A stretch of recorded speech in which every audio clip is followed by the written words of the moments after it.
Hi, good morning everyone. This morning I want to talk about forgiveness. What is forgiveness?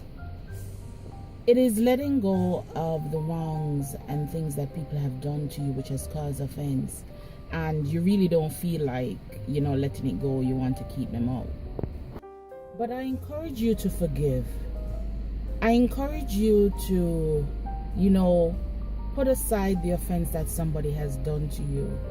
And even think of the fact that sometimes we have caused offense to other people that we are not aware of.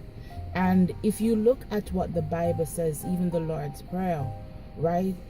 We ask God for forgiveness, and we have to forgive those that offend us in order for us to get forgiveness. So release any wrong that anyone has done to you, and just look at the situation in love. Let it go. You can't keep walking around with all that baggage. It makes no sense, and it affects no one but you. Forgive those who have offended you. Forgive those who have hurt you.